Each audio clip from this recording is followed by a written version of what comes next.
In the far north of Midgard, where the wind cuts deeper than any blade and winter lasts longer than the memory of spring, death was never a visitor. It was a permanent resident.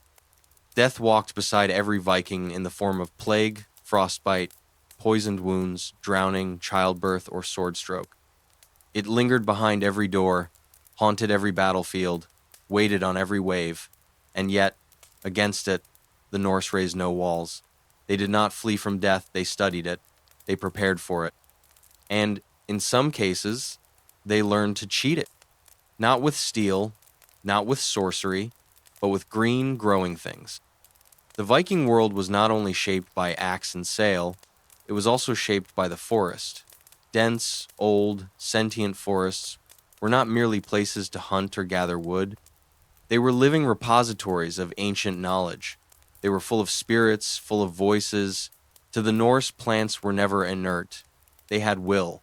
Some were healers, some were teachers, and some were thresholds between worlds. Among the sacred groves and windswept hills of the north, certain plants were whispered of in reverence or fear, not because they provided food, but because they could slow bleeding, dull pain, summon visions, drive men into frenzies, or lull them into sleep so deep they danced along the edge of death. These were not wives' tales. These were secrets passed from generation to generation from the mouths of rune priests, bone healers, and forest mothers. They weren't written down, because true knowledge was too powerful to be captured in ink. Instead, they were carved into wood, sung in cradle songs, etched into the memory of the land itself. We have forgotten most of them, but some clues remain. In graves, in sagas, in buried herb pouches found alongside the bones of the dead. Through rare surviving folk traditions and modern pharmacological rediscovery, we are beginning to piece together the shadowy legacy of Viking plant lore, not for food, but for fate, for resisting the pull of hell, for reawakening the dying, for enduring the unbearable. To understand why these plants mattered, one must first understand the stakes. The Viking Age was brutal and short. Life expectancy hovered around 30 to 40 years. Battle wounds became lethal in days from infection. Fevers burned through entire villages during the endless dark of midwinter. Childbirth claimed countless lives. Healing was not a profession. It was a sacred responsibility, and for the wise women, seers, and herb keepers, knowledge of the right plant could mean the difference between mourning and miracle.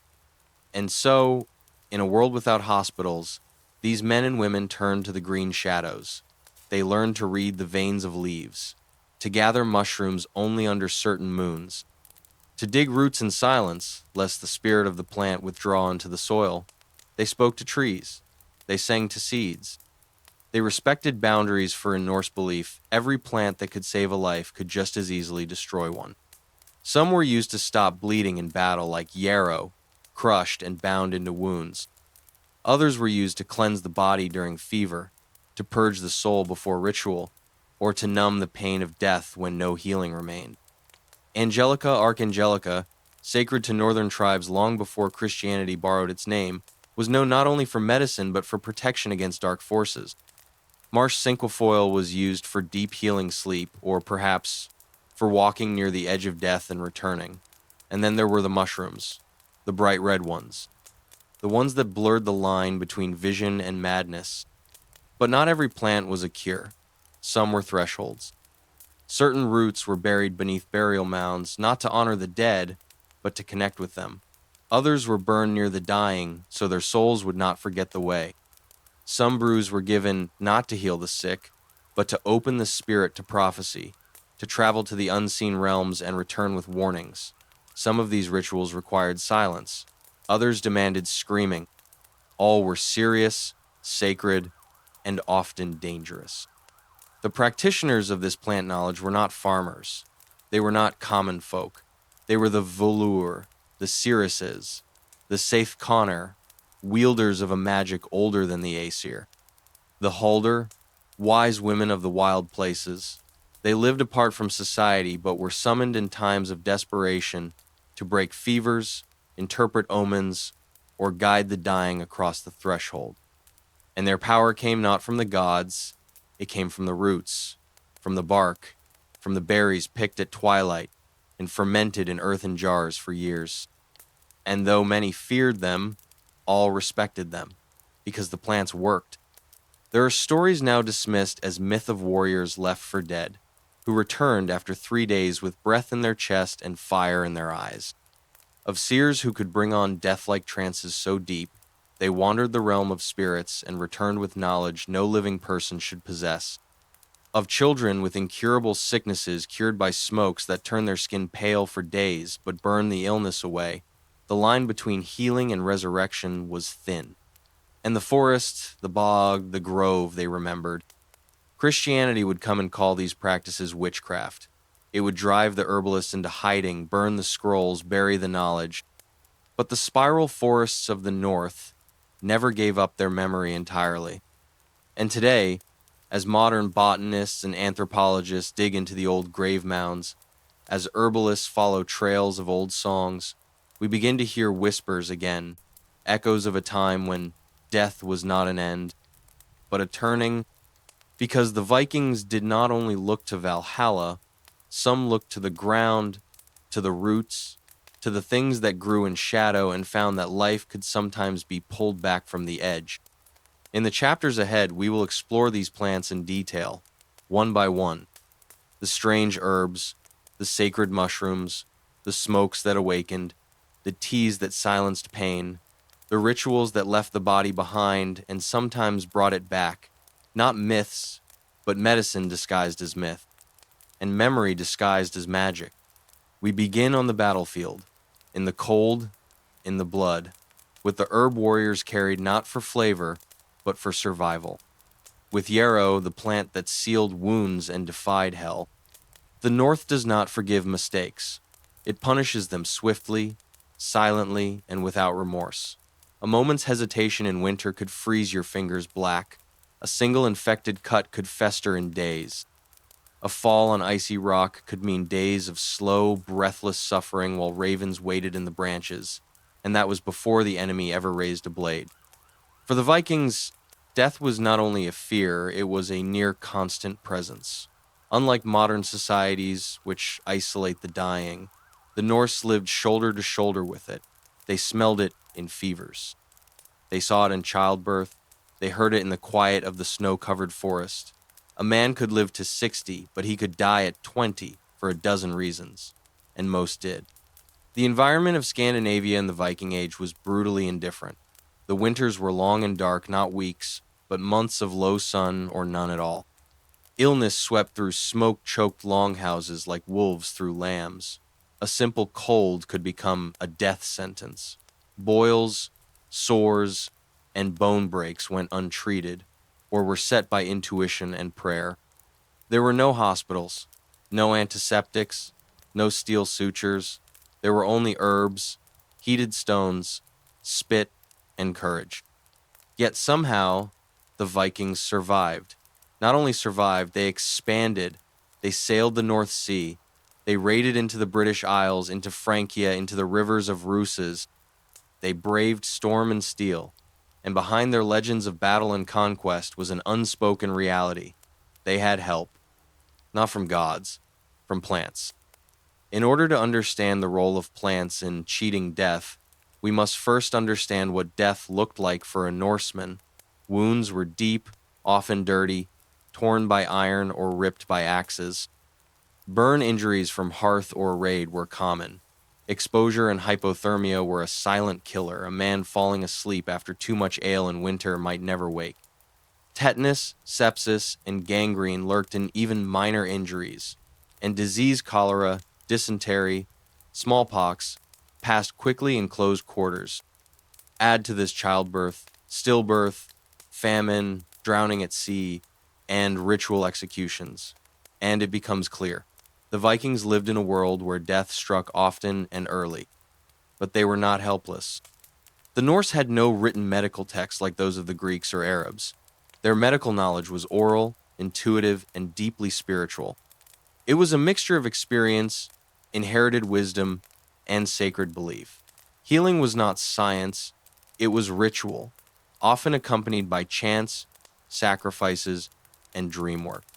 Every remedy, every poultice, every brew was not simply functional, it was relational. Plants were not passive ingredients, they were living entities. To work with them required respect and the right kind of knowledge. This is where the völur entered the wise women and seeresses of Viking society. Though often remembered for prophecy, they were also midwives, herbalists, and ritual healers. In some sagas, they are described as being able to sing a wound closed or brew a potion that could bring a man back from the brink of death. While these are poetic exaggerations, the underlying truth remains. Viking medicine was powerful when it was allowed to be. We also see the skalds, the poets, mention herbs by name: Blovnafr, Blood's Sister, or Lifendir, Life Twisters. These weren't just literary devices. They were nods to real substances that were known to delay, dull, or even reverse the journey toward death. Some wounds were treated with antiseptic plants like yarrow and plantain.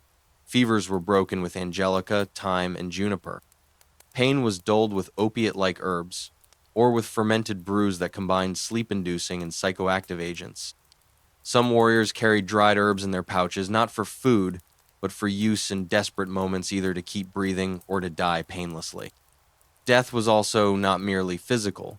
The soul or hugr could be lost through trauma, fright, or illness. In these cases, plants were burned or smoked to recall the soul to the body. Rituals involved bundles of sacred herbs tied with red thread, placed under beds or in the mouth of the unconscious. Even after the body was presumed dead, certain herbs were applied to the chest or burned nearby in the hope that the spirit had not yet passed fully into hell. Of course, not all plant use was for healing. Some was for control. There are tales of warriors taking mushroom-infused salves before battle, becoming numb to pain, possessed by frenzied strength described as cheating death by running through it. Others used sedatives or trance-inducing herbs to slow the body into torpor, mimicking death only to rise days later. Some of this borders on myth, but some of it just enough has archaeological fingerprints. Charred remnants of medicinal plants have been found in graves, birch bark wrappings, pouches with herb residue, botanical samples fused into bone and textile. These are more than funerary rites, they are signs that even in death the Norse carried their herbal protectors with them, insurance for the journey beyond, or perhaps a hope for a return. To cheat death in the Viking world meant more than survival.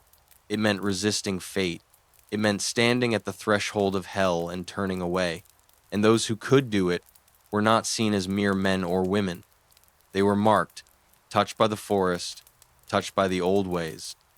In the next chapter, we enter the shadows with them, into the hands of those who whispered to the leaves and pulled secrets from bark, into the art of seether, where the line between healer and sorcerer disappears and where plants became weapons against death. To the ordinary Viking, plants were food, fuel, and medicine. But to the Seithkona, the woman of the staff, the knower of fate plants, were spirits, allies, beings. The forest was her kin, and roots were her language. Where others saw leaves, she saw memory. Where others feared the edge of death, she stepped toward it, guided by the green breath of the wild. In the Old Norse world, the practice of seether was not merely magic.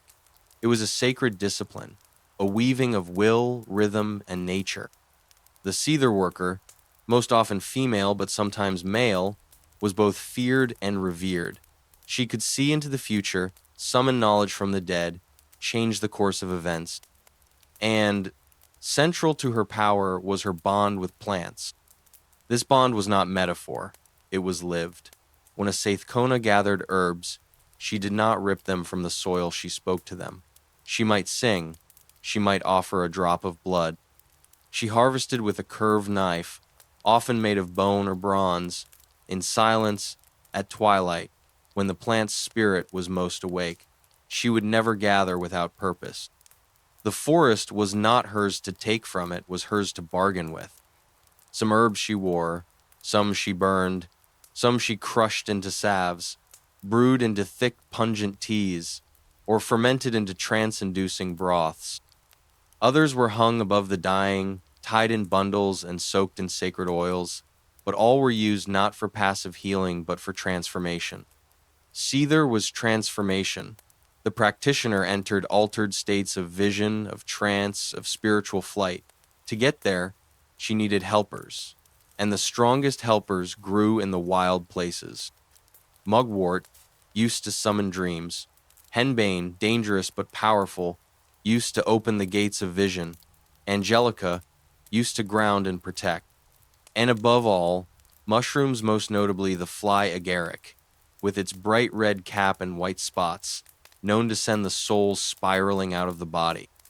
The rituals were performed in seclusion, often on burial mounds or in sacred groves where ancient trees leaned in like listening giants. A side staffer, a ritual staff, was driven into the earth to act as anchor and antenna. A high seat, or seithjalar, was prepared, sometimes a platform, sometimes a woven mat of furs.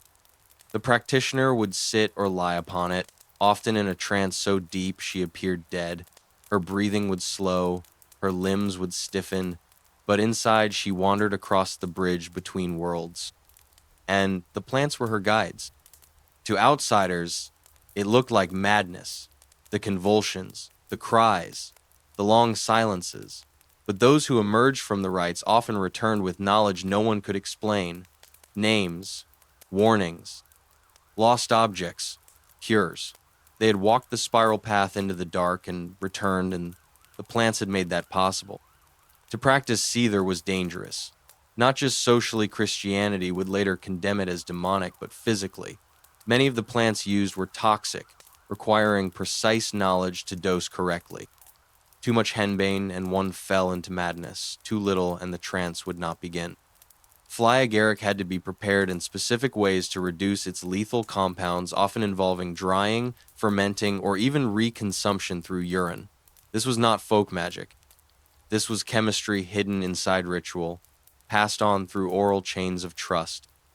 Some Seether workers were itinerant, traveling from village to village, summoned for omens or healing. Others lived in the woods, apart, feared for their knowledge and power. Their presence was both a blessing and a threat. To host a seeress was to invite fate into one's home. In Eric's Saga Rautha, we read of Eorbjorg Littlevelva, a seeress clad in blue, carrying a staff inlaid with brass. She is given porridge, a sacred dish, before conducting her trance. She sings the Varthloker, the spirit-calling songs to summon knowledge from beyond, and when she speaks, all listen. The plants used by these women were not just chosen for effect, they were chosen for spirit. The Norse believed every plant had a vatir, a spirit or force that could be pleased, angered, invoked. Mugwort was known as Dream's Gate. Juniper smoke could drive out spirits or bring them closer. Fern spores, gathered on Midsummer's Eve, were said to grant invisibility or protection. Each plant had a voice, and the seeress knew how to speak its name. To cheat death was not just to delay the body's end, it was to rewire fate. That is what Seether sought. Not just healing the wounded, but changing the outcome. Plant spirits could reveal what was to come, and perhaps how to escape it. They could summon a warrior's hugger back into the chest. They could ease a soul into death, or coax it back into waking breath. But this came at a cost. Practitioners of Seether were often marked, their eyes too deep, their speech strange. Some claimed they aged too slowly, or dreamed in languages they never learned. Some said they were neither fully alive nor fully dead, kept in balance by the plants that served them. And perhaps it was true, because death, to the Seithkona, was not a wall, it was a door, and some plants had the key. In the next part, we descend further from the ritual circle to the battlefield, where death is not abstract, but immediate, where screams ring through snow, where blood paints the earth, and where, amid that horror, a single herb, soft-leaved, iron-scented, could be pressed to a wound and stop the soul from leaving. Yarrow, the warrior's plant, the bloodbinder, the silent shield against hell. The axe bites, blood runs, a man falls. And in the chaos of the battlefield where snow turns red and screams echo between pine and fjord, someone reaches not for a sword but for a handful of crushed leaves. Pale green, feathered, sharp-scented, the plant is called yarrow. To the Vikings, it was known as Blovnafr, blood's neighbor. It was one of the few things that could answer death when steel opened the skin. Warriors carried it. Seers gathered it. Mothers chewed it and spat it onto wounds when no other help remained.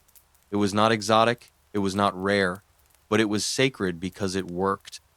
Yarrow, or Achillea millefolium, is a wildflower that grows across Europe and Asia, hardy and unassuming. But beneath its simple white blossoms lies a chemical arsenal. The plant contains alkaloids that constrict blood vessels, encourage clotting, and numb pain. It is antimicrobial, anti-inflammatory, and analgesic. In the Viking Age, none of those words existed, but the people understood something deeper. Yarrow stops blood. That made it powerful. When a Viking was struck in battle, at sea, in a fall, bleeding was often what killed him, not the wound itself. Infection came later, pain was constant, but blood loss was immediate, visible, and terrifying. That's why Yarrow was not just a healer's tool, it was a warrior's companion. It was carried dried in pouches, tucked into belt loops, braided into leather cords, some ground it into powder, others chewed it into paste. A bleeding wound would be packed with yarrow, bound in linen or hide, then tied tight until the bleeding stopped or the soul left the body. There are accounts fragmentary but powerful of warriors rising days after battle, alive when none thought they would be, their wounds packed with strange herbs. He did not go to hell, one saga says, for the forest held him. Whether that meant healing herbs or forest spirits, we can only guess. But yarrow appears again and again in Norse and wider Germanic herbal lore, not just as medicine, but as a ritual plant. It was believed to carry spiritual weight. Some seers said it kept death spirits at bay.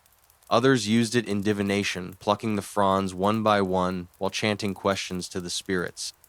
In some northern traditions, yarrow was placed beneath the pillow to induce prophetic dreams, especially if gathered on Midsummer's Eve, when the boundary between worlds thinned.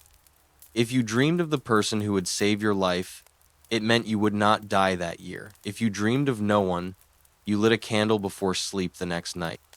The plant's name in many languages links it to Achilles, the Greek warrior said to have used it to treat his men's wounds at Troy.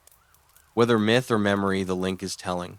Warriors of many lands knew this plant's power, but in the Viking North, where medicine met myth, yarrow took on other shapes. In some burial mounds, particularly in what is now Denmark and eastern Sweden, residues of yarrow have been found pressed into clothing, hair, and soil. It was sometimes placed with the dead not only to heal, but to protect. Yarrow was believed to guard the soul on its journey to the afterlife. To be buried with it was to carry the healing force of the earth beyond the grave. There is speculation, too, that yarrow was used in battle salves. Combined with animal fat, pine resin, and ash, it may have formed a kind of wound-plugging ointment. Applied hot, it could seal gashes until more thorough healing could be done, and its scent sharp, astringent, peppery was familiar to every fighter. Some compared it to blood itself.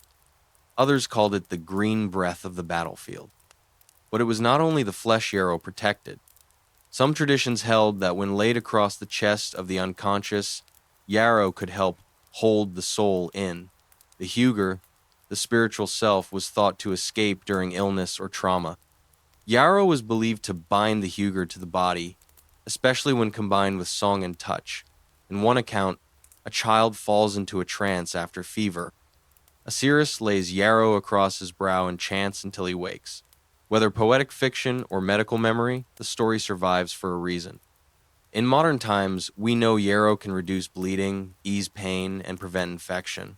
It can be made into teas, tinctures, compresses. But its power in the Viking world was not just physical. It was symbolic. Yarrow was life in the moment of death. It was the smell of blood and bark. It was the herb that said, "Not yet. You still belong to this world."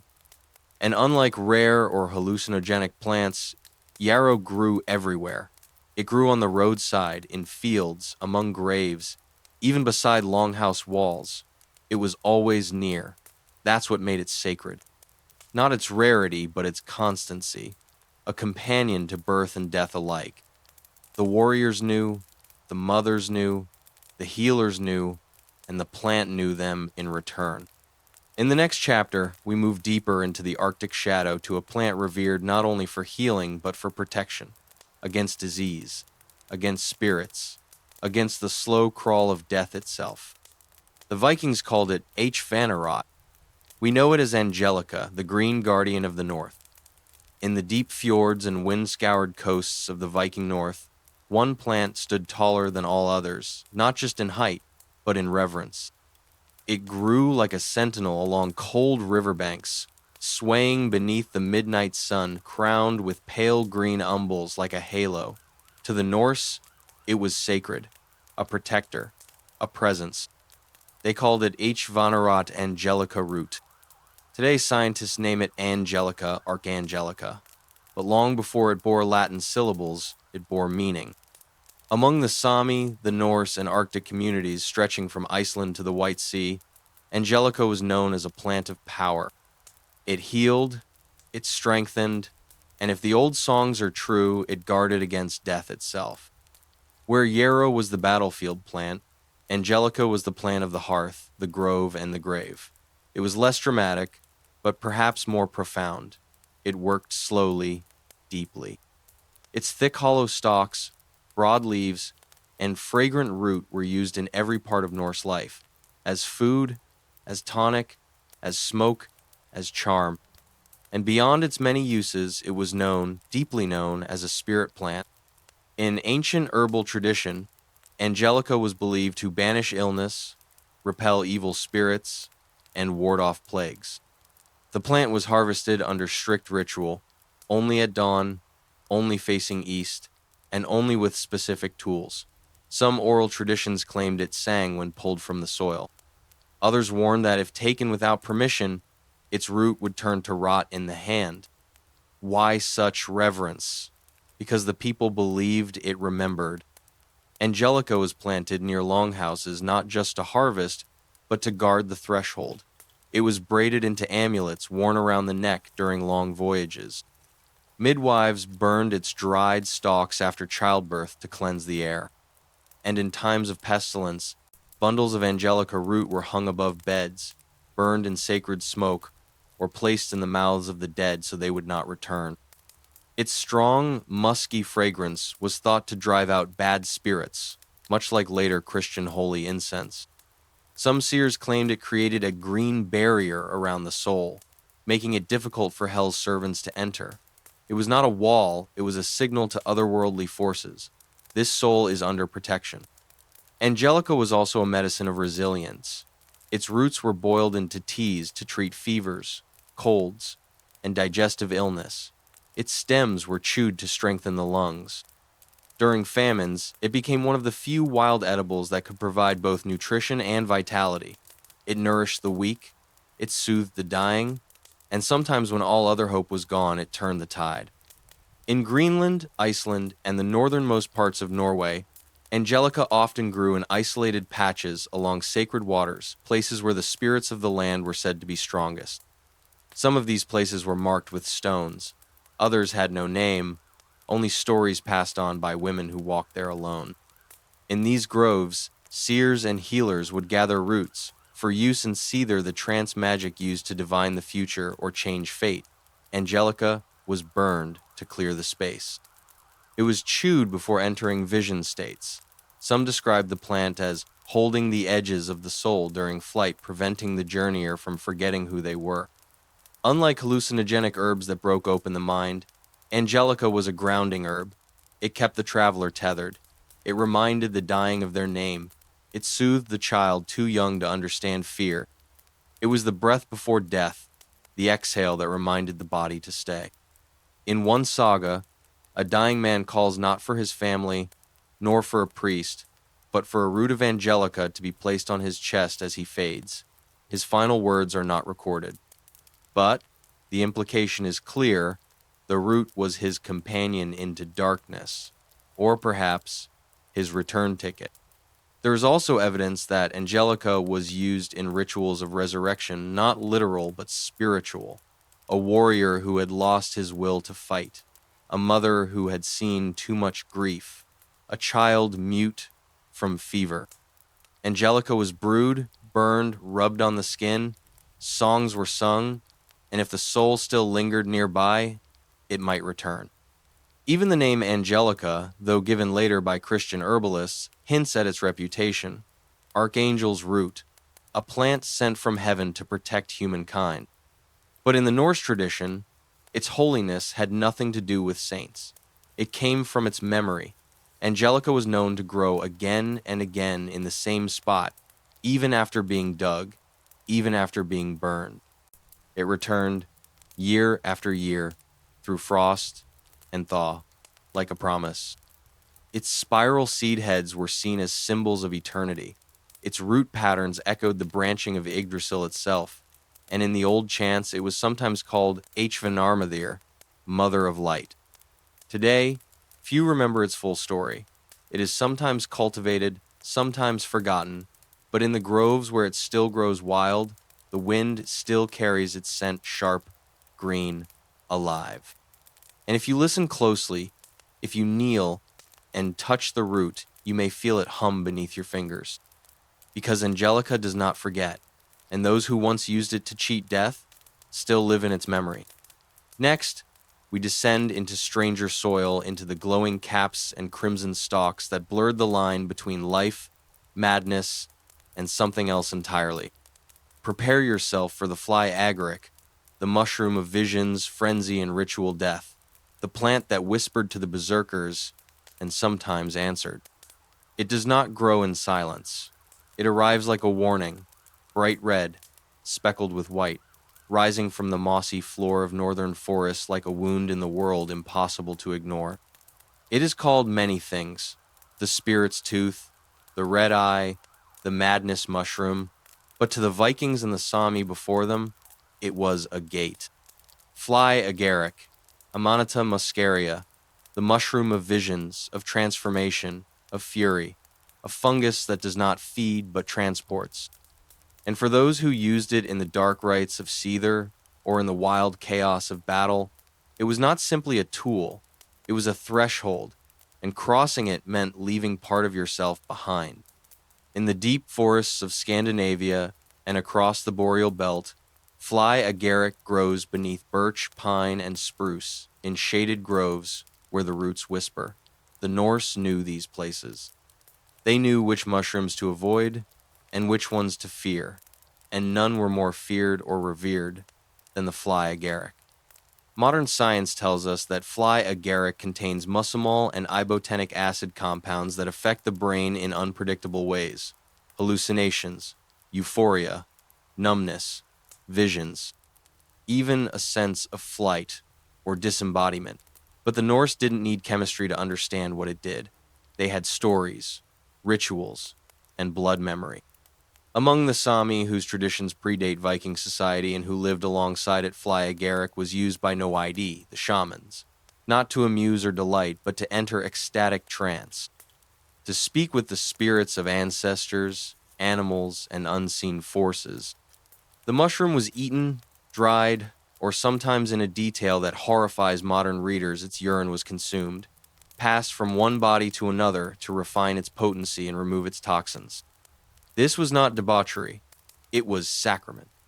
And the Vikings, ever pragmatic, observed and learned. Though their sagas do not name the mushroom directly, the clues are there.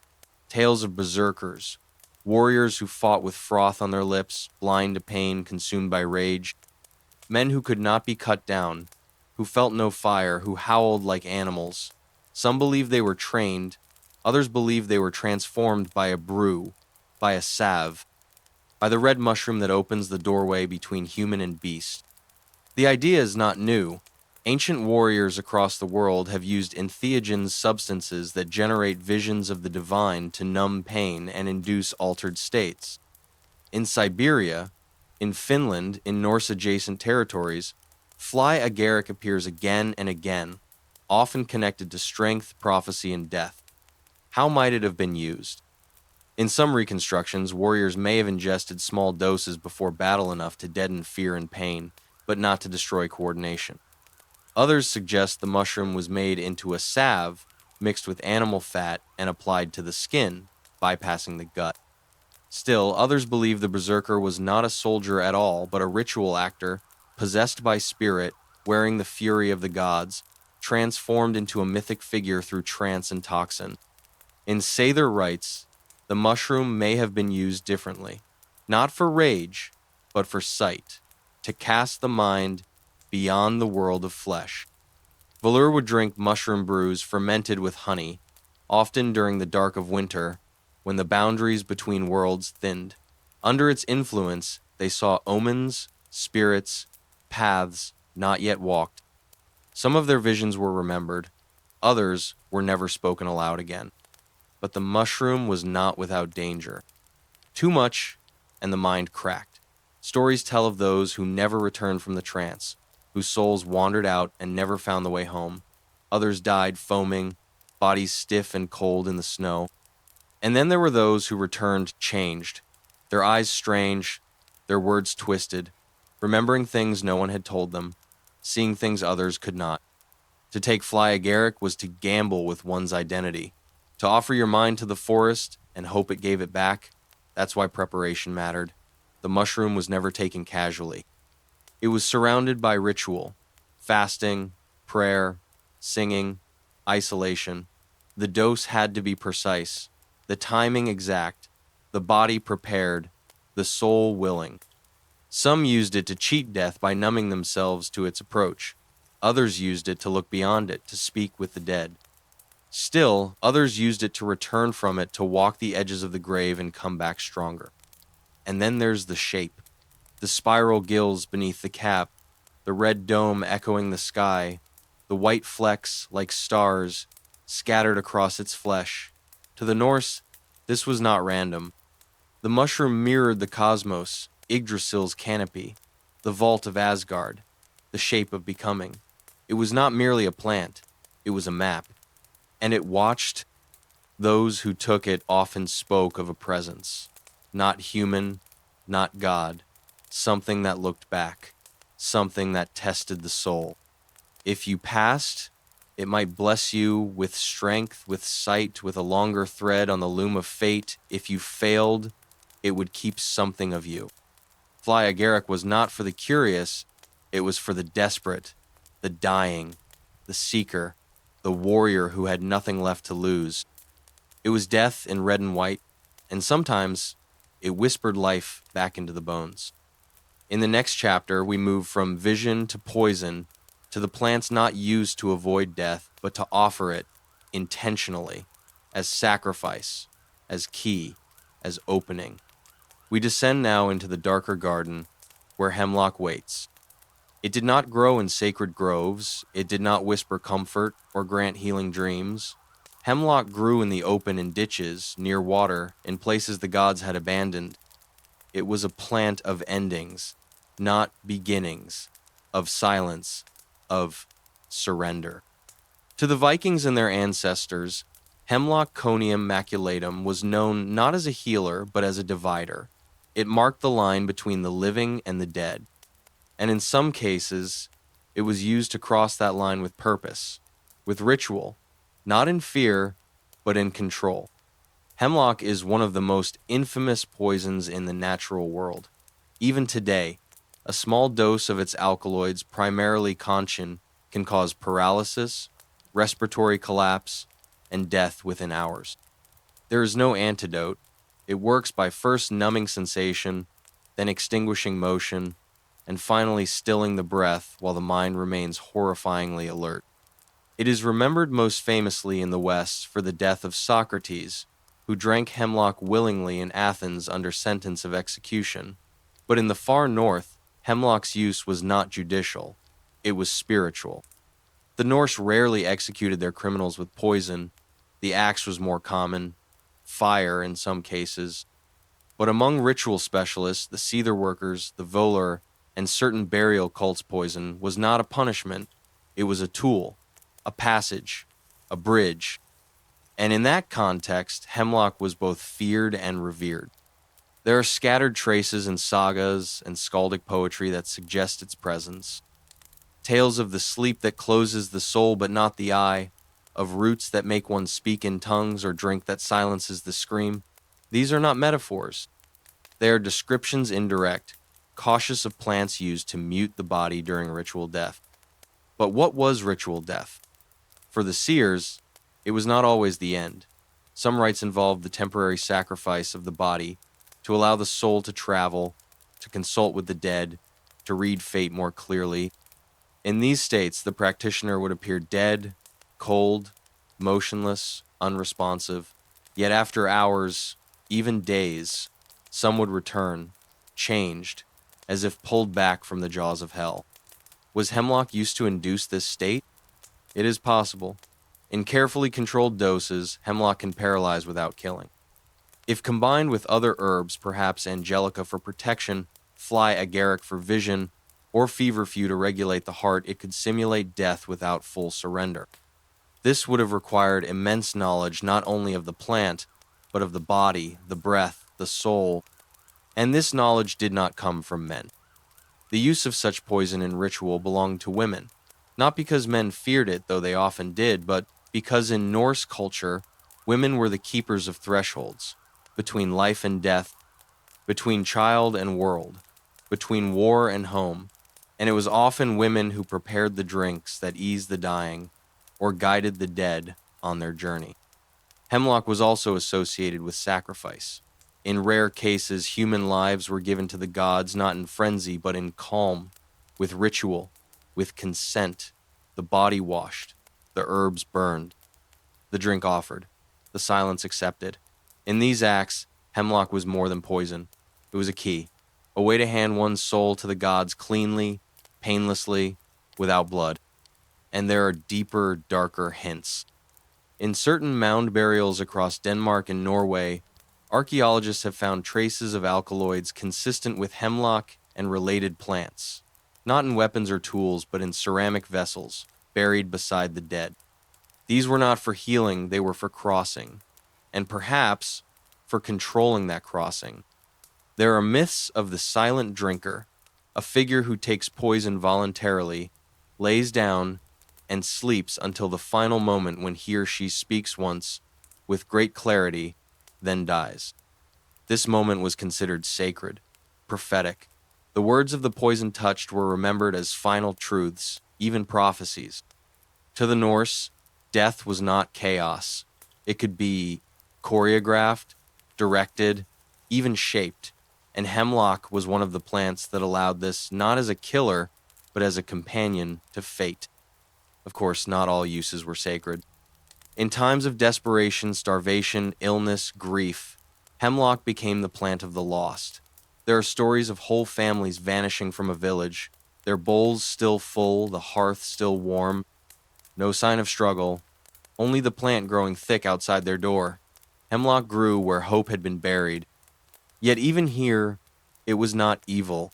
It was simply an answer harsh, permanent, but offered with dignity. Better to die by choice, by the old rites, than to fall to hunger or shame. And so the plant stood in ditches and fields, unwelcome but respected. A reminder that the Norse did not fear death, only meaninglessness. Some healers refused to touch hemlock, others kept a tiny vial, wrapped in cloth, hidden deep in their satchels. For when nothing else will do, they whispered. Today, hemlock is known only for its poison, but to the ancients, it was more. It was the end of song, the last breath without pain, the answer to a question that could not be spoken aloud. In the next chapter, we leave poison behind and return to mystery, to a root buried not in fields or gardens, but beneath the graves of the dead.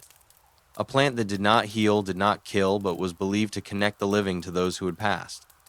We descend into the root under the grave and the strange rituals that followed it. Not all Viking graves were made of stone and soil.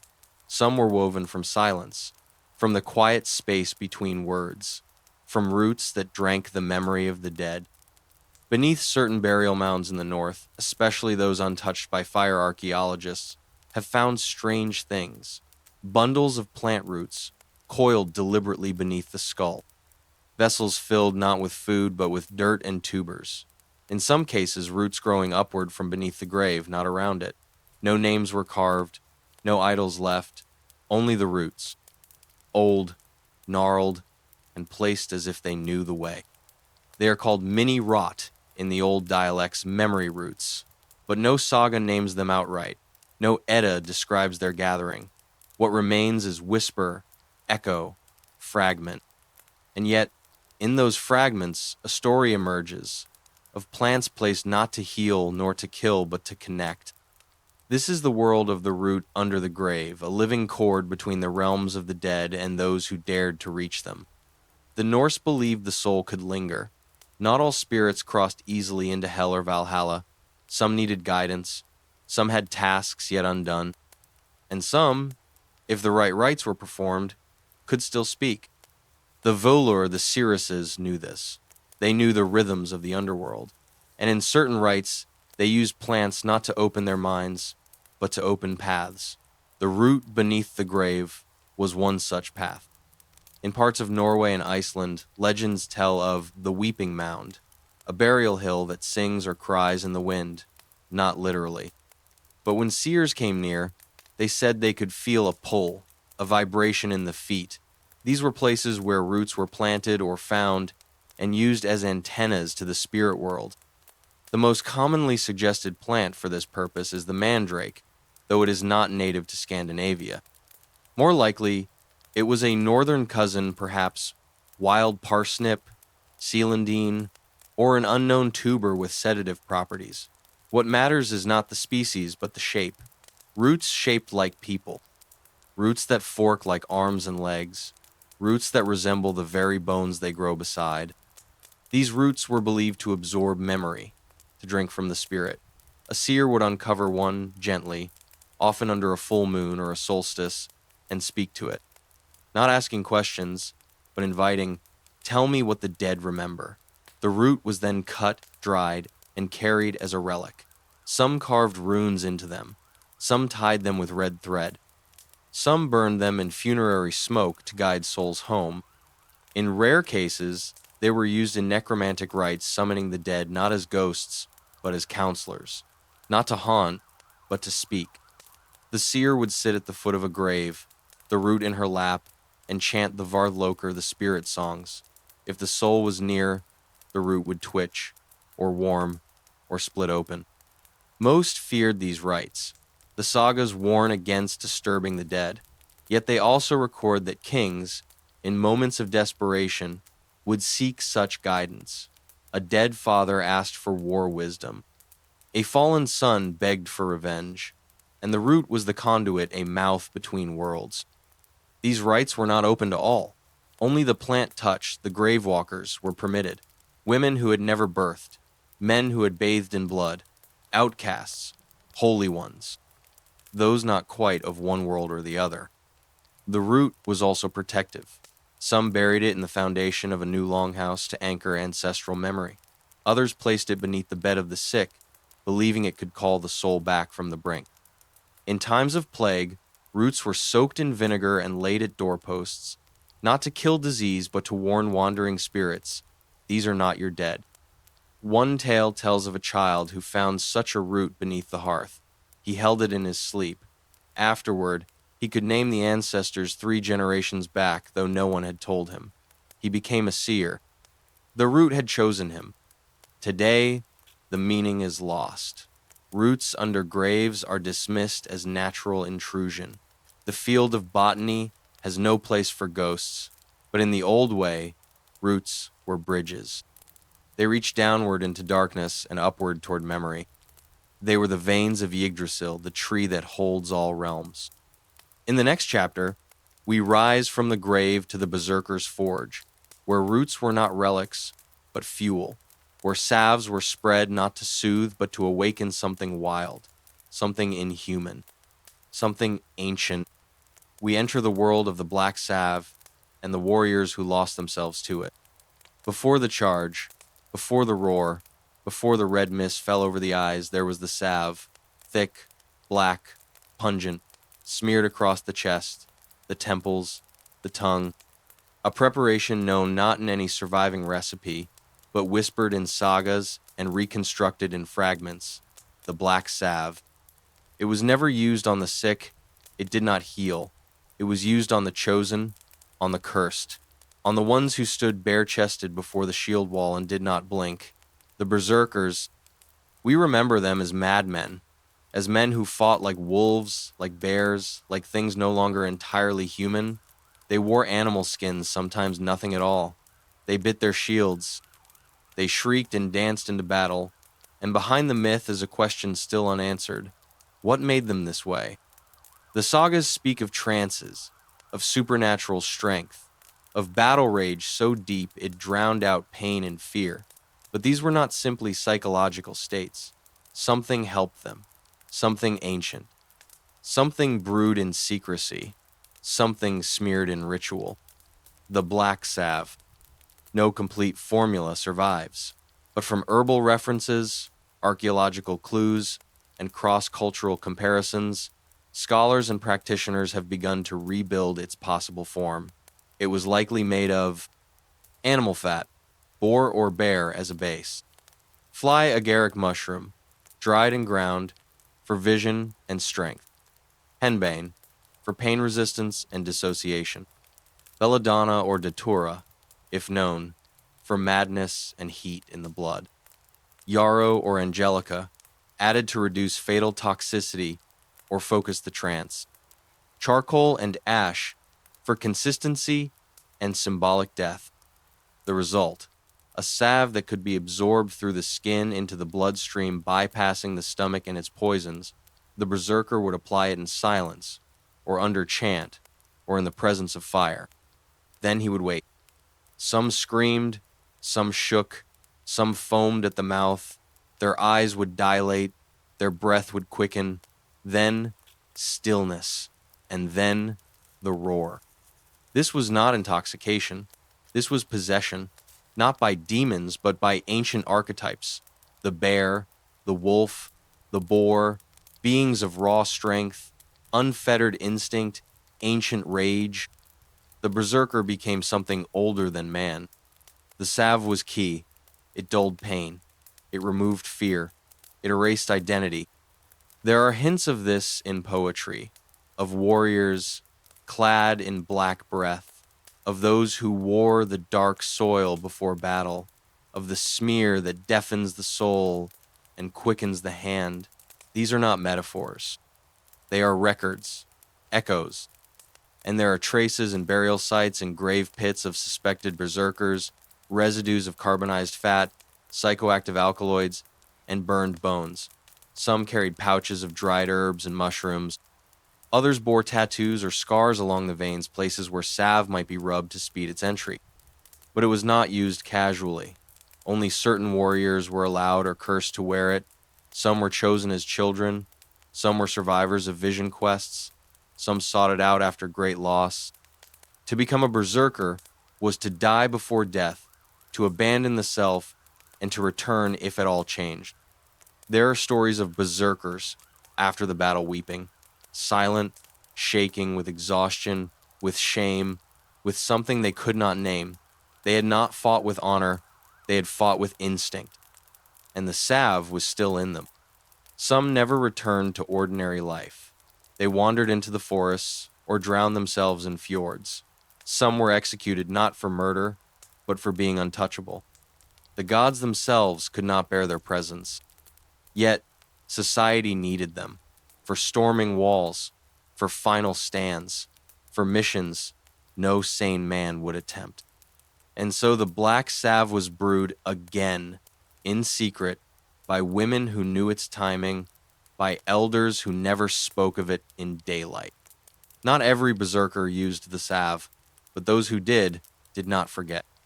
It was applied with prayer, with rhythm, with trembling hands, not because of fear, but because the transformation had a cost. Always. The salve gave strength, but it took something too. And perhaps that was its true power, not just to cheat death, but to invite it and survive. In the next chapter, we move from fire and blood into something gentler, but no less strange. a plant that grows in bogs and swamps, that induces not frenzy, but sleep, a sleep so deep it brushes against the other world and sometimes comes back. Marsh cinquefoil, the herb of the healing sleep. It grows where others cannot. In waterlogged earth, among sphagnum moss and whispering reeds, its red stems reach toward the gray sky, its five-petaled flowers like small flames in the mist.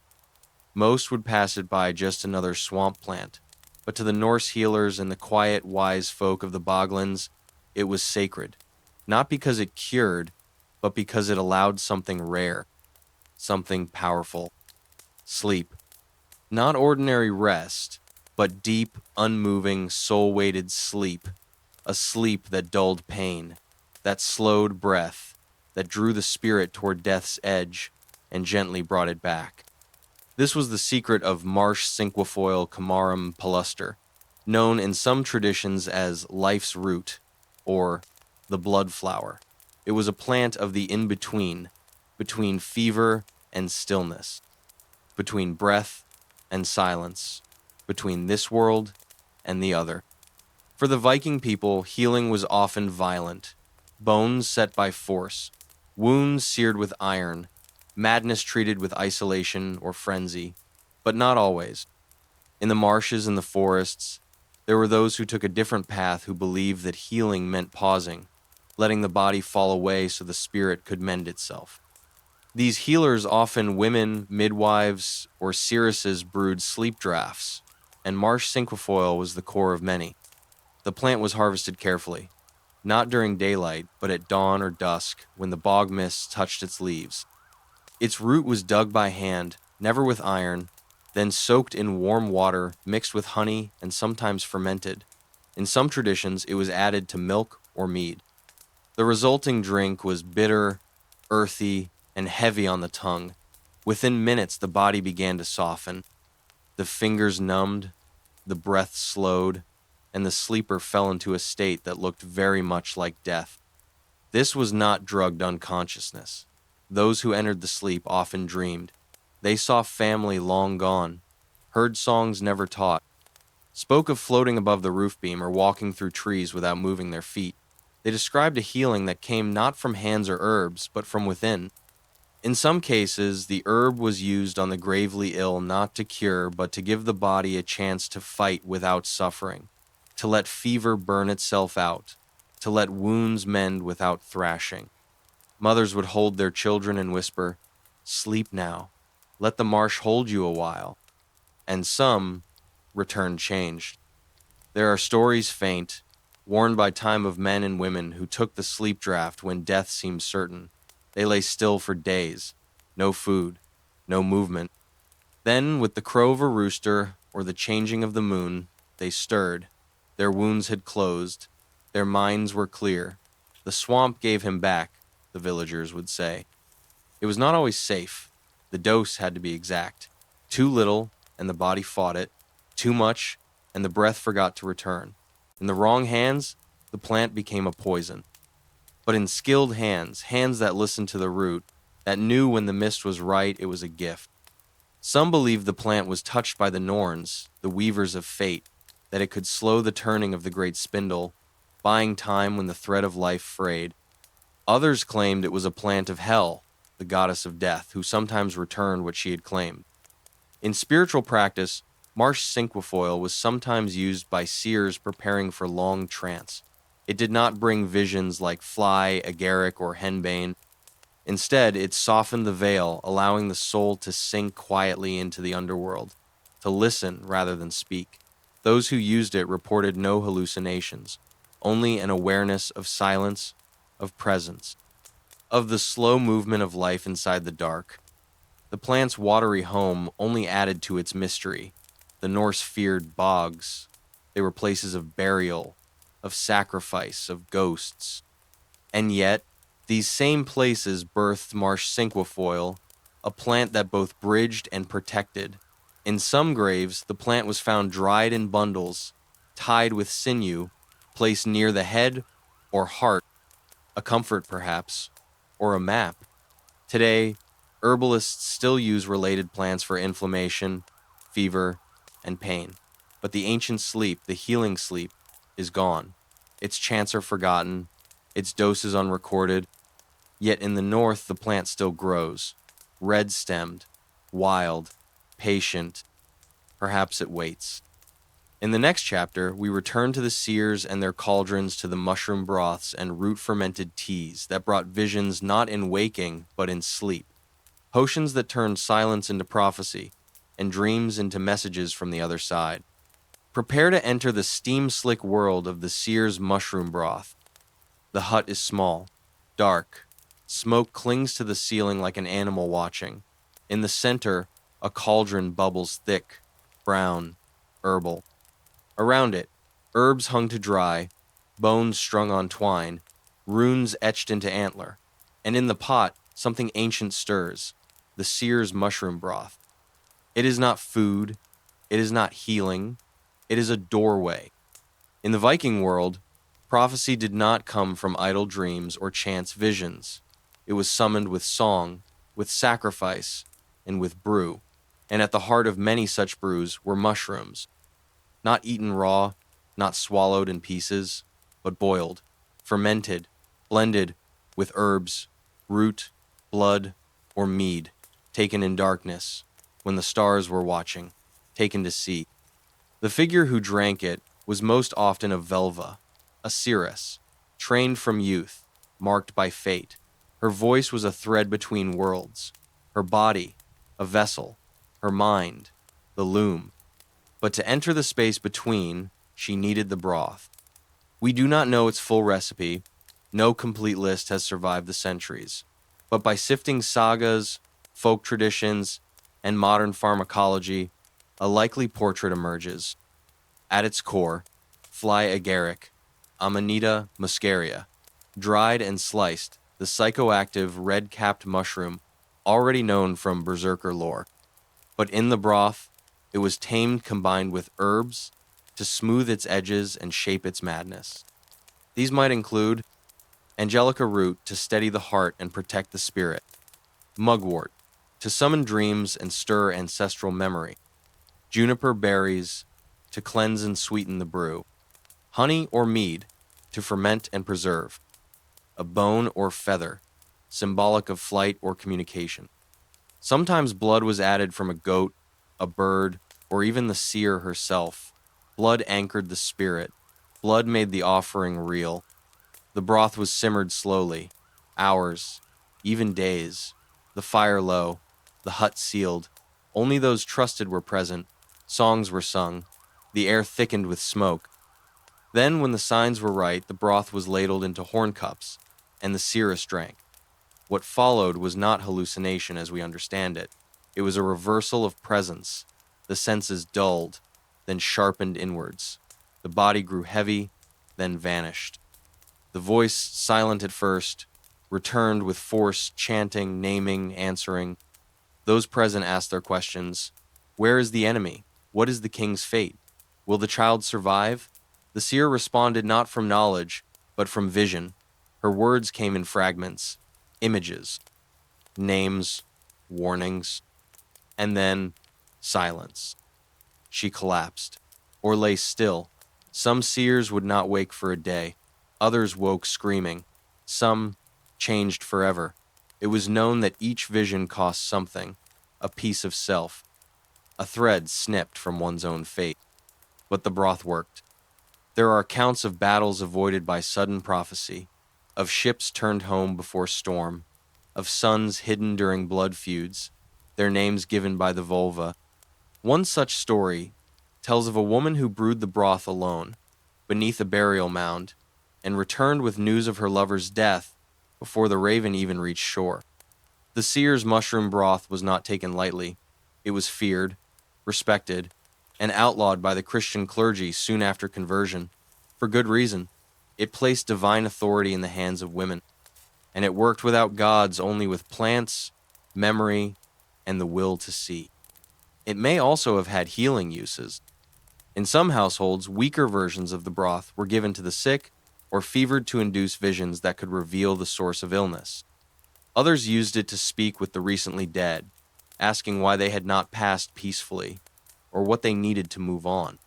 This was not madness. It was medicine of the soul. But it was dangerous. The dose too high, and the seeress might never wake. Too low, and the vision would falter, incomplete. That is why only a few could brew it properly. The chant mattered. The wood used to stir, it mattered. Even the direction the pot was turned sunwise or not mattered. Today, all we have are traces.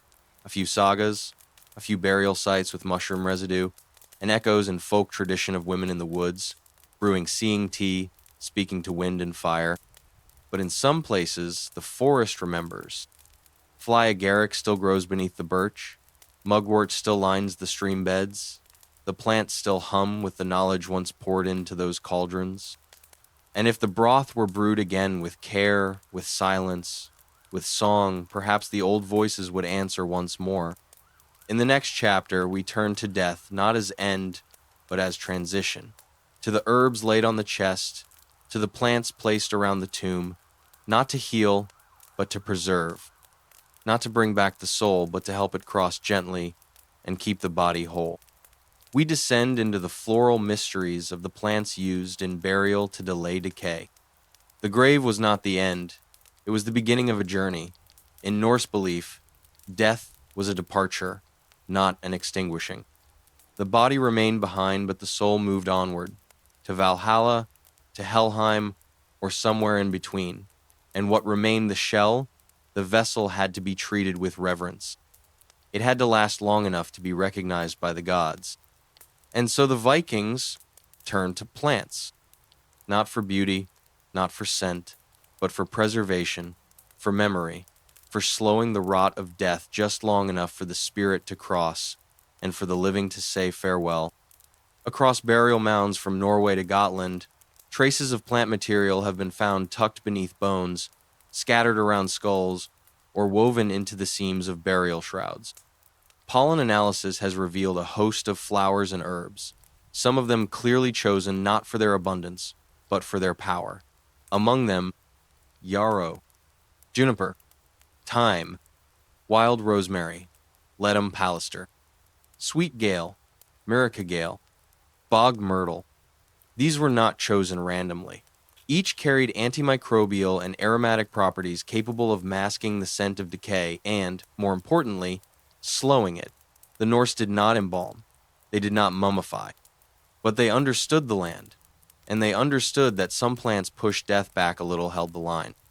Juniper in particular was burned around the dead and placed beneath the tongue. Its smoke was known to purify air, drive away insects, and deter rot. In one burial site, crushed juniper berries were found tucked inside a leather pouch placed at the chest, possibly meant to cleanse the breath of the soul before it entered the other world. Yarrow, already known from battlefields, was placed along wounds, not to heal but to honor, to stop the flow of blood not in life, but in the symbolic sense, as if signaling that the wound had done its work and should rest. Thyme and sweet gale, both rich in essential oils, were strewn beneath the body or woven into garlands. Their pungent scents repelled scavengers, both animal and spirit. Some traditions suggest that certain smells were unwelcoming to ghosts, that herbs could keep the dead from lingering too long, or returning in pain. In the bogs, the practice was different. There, bodies were sometimes lowered into peat, wrapped in cloaks and surrounded by bog plants, not because they grew nearby, but because they held powerful preservative properties. Sphagnum moss, wild rosemary, and bog myrtle not only delayed decay, they transformed the body, preserved it, hardened the skin, tinted the hair. Whether these burials were sacrifices, executions, or honored rituals is still debated. But one truth is clear: the plants were active agents, not passive offerings, but participants in the death ritual. And this went beyond utility. There was spiritual meaning in keeping the body whole. The Norse believed in physical resurrection in Valhalla. Warriors fought by day and were reborn each morning. To be whole mattered. To be recognized by the gods required a face, a form, a presence. That's why cremation, when practiced, was done with such care: bones gathered, ashes cleaned, the pyre built with sacred woods. But in inhumation, burials, especially those of the highborn, the seers, or the honored dead plants, were guardians. They kept the body safe, they kept the spirit company. There are stories whispered in later folk traditions of the sleeping dead, bodies so well preserved that when uncovered centuries later, they looked as if they might breathe again, hair still shining, skin still pale, and always herbs nearby, woven into clothing, tucked into mouths, crushed into the folds of cloaks. Some believed these were the blessed. Others feared them, saying they had not fully passed, that the herbs had held them between, that they dreamed still, waiting. In ritual practice, certain plants were burned beside the body during mourning. The smoke was not only for scent, it was communication. It told the dead they were remembered. It told the gods this soul was tended. It told the earth, receive this one gently. Today we forget how alive these rituals were, how plants were not decorations but witnesses, living presences that stood beside the dead, holding space, holding time, delaying dissolution until the last word was spoken. In the next chapter, we move from burial to dream, to the herbs not used on the body but on the mind. Plants that stirred the sleeping soul to see beyond the veil, to receive messages, warnings, glimpses of what lies ahead. Prepare to enter the realm of dream-enhancing herbs and the sleep that does not forget. When the fire burned low and the longhouse fell into silence, not every Viking dreamed the same sleep. For some, the night was rest. For others, the seers, the spirit touched, the herb walkers, it was a gate. In the darkness behind the eyes, the soul loosened from the body, and if guided well, it traveled, it saw. To the Norse, dreams were not imagination. They were messages, warnings, and sometimes conversations with the dead. Prophetic dreams held weight. They could predict victory, betrayal, illness, or death. And like all thresholds in Viking culture, sleep was protected, prepared, and shaped, especially with the help of plants. These were the dream herbs, strange and sacred flora, gathered not for healing or feeding, but for guiding the sleeper's mind beyond the veil of waking. They weren't used every night, only during rituals, before war, before a journey, or in moments of deep spiritual need, when the seeress or her apprentice sought truth without asking aloud. One of the most revered was Mugwort Artemisia vulgaris, known as drama grass or dream grass. It was called the mother of herbs in northern traditions, not for strength or flavor, but for its ability to call the spirit out gently to open the dreaming body to vision. Mugwort was gathered during midsummer, often at twilight, and hung in sleeping spaces. It was sewn into pillows, steeped into teas, or burned as incense before sleep. Its bitter scent, earthy and strange, was said to call the soul's name softly as the eyes closed. Seers used it to dream with purpose, to seek answers, to locate lost people, to interpret omens too clouded to read by day. The dreams it granted were not always clear, but they carried symbols that could be understood by those trained to listen. Another powerful herb was Henbane Hiosciamus niger, feared for its poison, revered for its depth. Used in very small amounts, it induced a state of dreamlike delirium, not sleep exactly, but a trance. In this state, the seer or dreamer could receive visions beyond logic, symbols, ancestors, voices from places no waking mind could reach. Henbane was risky. The line between vision and madness was thin.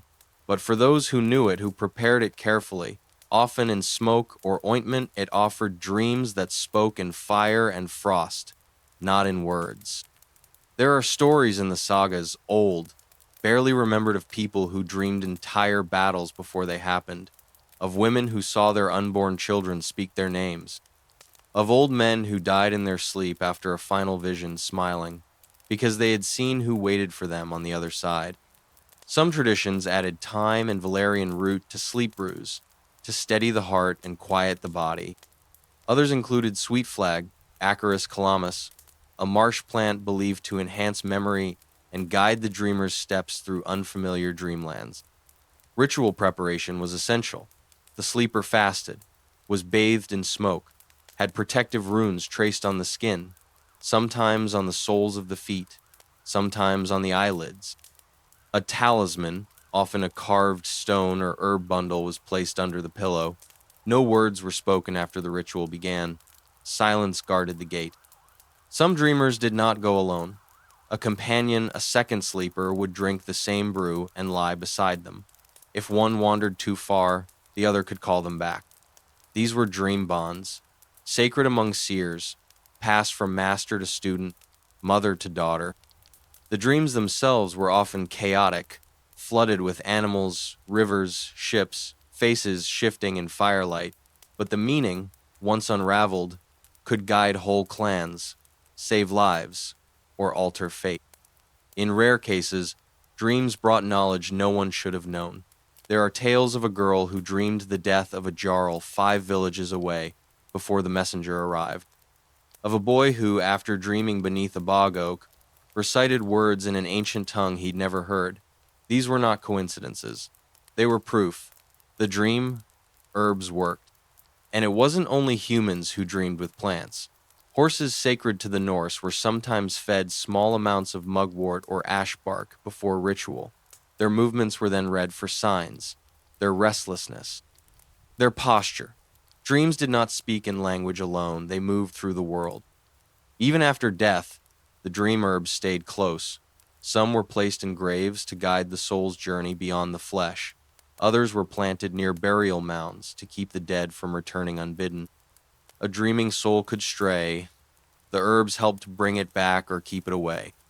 Today, we forget how much the old ones trusted sleep, not as escape, but as the other way of knowing, a time when the body let go and the mind remembered how to walk in the other world. The herbs were not magic, they were keys, and those who held them knew where to go. In the next chapter, we walk into those places not in dreams, but in waking, into groves and forest sanctuaries where plants were said to grow with memory, where spirits lingered, and where healing was not brewed, but given by the land itself. Prepare to step into the sacred groves, the healing groves, and spirit forests. Some forests were never meant to be cut. Their trees grew too tall, their silence too deep, their air too heavy with memory.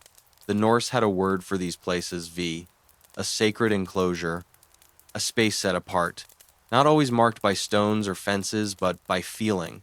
You stepped beneath the boughs, and the forest changed you, not with thunder or vision, but with quiet, with presence, with stillness so complete it felt like being watched. These were the healing groves and spirit forests. They were not hospitals. No longhouses stood within them. No chants were sung for crowds. These were places of intimate transformation for the wounded, the sick of soul, the shamed, and the dying. The herbs gathered there were different. Their roots tasted stronger, their flowers opened later, and the people who entered them were often not the same when they emerged. To the Norse, and especially to the seers, herb women and forest dwellers' groves were living beings, not metaphors. The land had spirit, and in certain places that spirit was awake. These were not simply wooded spaces, they were sentient sanctuaries, places where healing did not require medicine, only permission. Many healing herbs grew wild in such places. Angelica, tall and stately, Yarrow, scattered like runes across the moss, mugwort clustering near the roots. But what made the grove powerful was not the plants alone. It was the relationship between plant, place, and person. Healers did not just walk in and harvest, they asked. Some fasted before entering, others removed their shoes, hands were cleansed in cold streams. A gift, often honey, milk, or a lock of hair, was left at the base of a tree. The idea was simple. If the land helps you, you owe it respect. Some groves were linked to specific kinds of healing. A grove near a fjord might be known for treating fevers, one in the uplands for madness or grief. Not because the herbs were different, but because the spirit of the place was known to favor certain ailments. And there were stranger stories still, of trees that wept sap when someone ill approached, of stones that warmed when touched by the dying. of birds that circled 3 times overhead and were seen as signs that the forest had accepted the offering. These are not superstitions, they are memories, preserved in folk song, carved into runes, written not in books, but in behavior. The most revered groves were unmarked. You had to be led to them. Some said they could move not physically, but energetically, that a grove might one day close itself and another open elsewhere. The signs were subtle: new growth, animal behavior, dreams. In such places, healing was passive. You didn't extract cure, you received it. A woman with a fever might lie beneath the branches for a day and rise whole. A man sick from grief might sleep there and wake with his voice again. Some brought dying kin into the grove to ease the passing, not to save them, but to give them peace, surrounded by the old breath of the trees. In the north, some healing groves were made of pine, heavy with resin. In the west, birch symbols of rebirth. In swampier lands, willows bent and whispering. Each tree carried different medicine not only in its bark or leaves, but in its presence. Touching a tree was sometimes enough. These groves were also used for initiation. A child marked for seer training might be taken to a grove and left overnight, not as punishment, but as introduction. If they returned in the morning with a dream, or a song, or a name they had never heard, it was taken as a sign. The forest has spoken. Men on the edge of berserker rage might also be taken there, not to stir their fury, but to soothe it, to learn whether the forest would keep them whole or send them back to the wild. Sometimes, the plants gathered there were not taken at all but used in situ. A healer would sit beside a patient, place the leaves directly on the skin, and speak words into the moss. The idea was that the forest would do the rest, that the root beneath their back, the air between the branches, the very soil beneath them would pull the sickness down into the earth and give strength in return. One ritual involved burying the sick hand or foot beneath earth in the grove for an hour or a night. The belief was that the forest could hold pain, that it could absorb what the human body could not bear. After the conversion to Christianity, many of these groves were destroyed or renamed. Churches were built on their edges, stones were removed, trees felled, but some people still returned, in secret. They said the forest still remembered even if no one spoke its name. And today, in places where old trees gather in strange circles, where birds go quiet, and the air shifts when you step beneath the leaves, those are the places, the Ve, the old groves, waiting. In the next chapter, we leave the forest and return to the body, to an herb known not for visions, not for rage, but for returning the sick from the edge, for calling the heartbeat back into rhythm, for fevers that would not break until feverfew was called. Not all Viking deaths came with blood. Many arrived quietly in the night, by firelight, when breath grew ragged and skin burned with fever.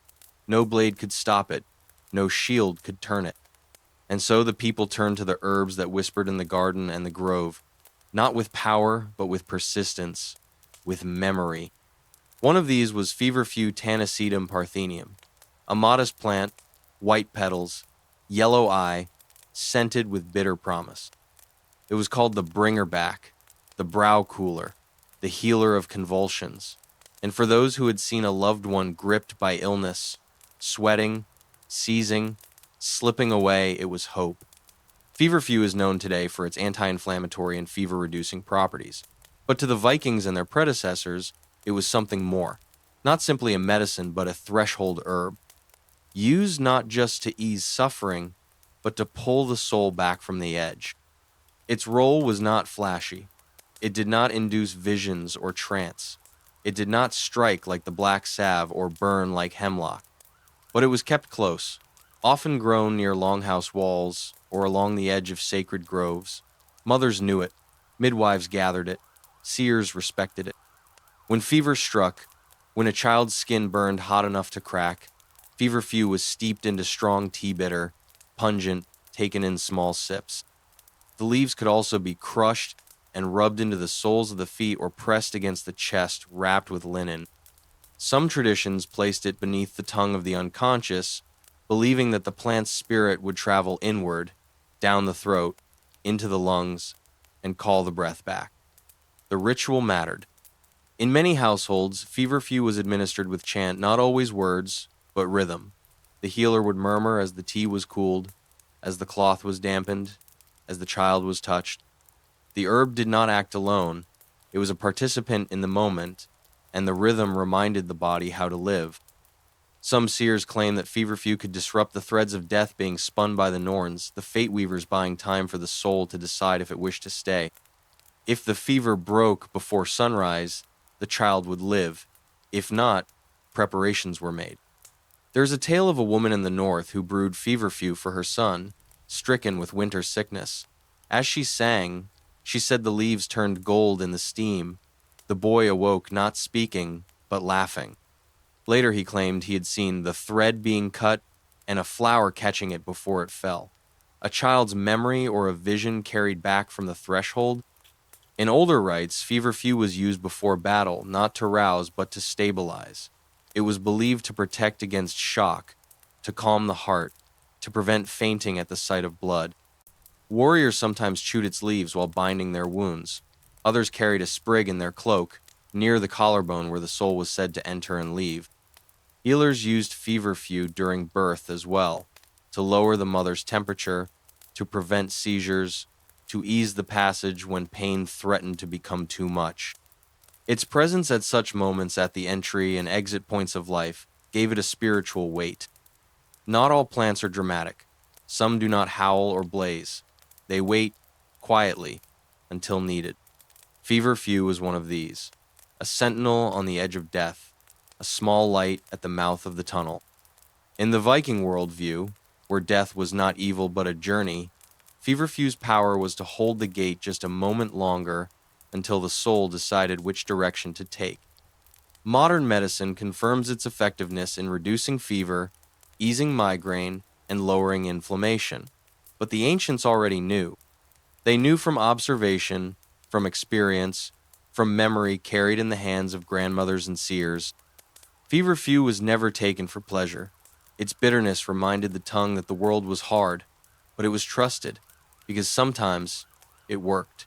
Sometimes the fever broke, the eyes opened, the breath steadied, and the one thought lost returned.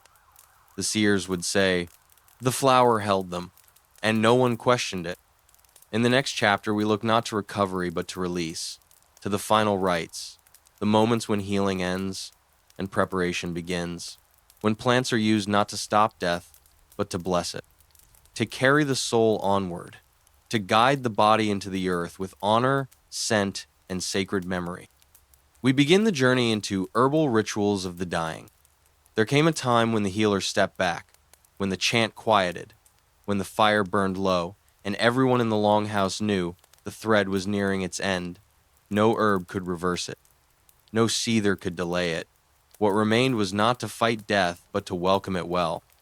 In the Norse world, death was not a defeat. It was a transition, a crossing from one realm to another, and like all crossings, it required preparation, tools, knowledge, and plants. These were the ritual herbs of the dying sacred flora, not meant to cure, but to ease, bless, and guide. Their purpose was not to save the body, but to ready the soul. The most common was Juniper Juniperus communis. Its sharp berries and needle-like leaves were burned beside the bed of the dying, the smoke curling upward like a spirit's breath. The scent, resinous, sharp, earthy, was said to clear the path ahead, warding off spirits who might seek to confuse or trap the soul. Juniper smoke was also cleansing. It kept away rot, flies, and fear. The healer would tend the fire carefully, speaking softly to the smoke. Carry them gently, guard their breath, lead them true. Another sacred herb was sweet gale, Mirica gale, also called bog myrtle. Plucked from riverbanks and marshes, it was soaked in water and laid across the chest of the dying. Not for medicine, but for recognition. The old believed that spirits of the ancestors could smell it and would be drawn to meet the soul as it passed. In some traditions, a small pouch containing Angelica root was placed beneath the tongue. This was not to stimulate breath, but to ensure that the soul remembered its name on the other side.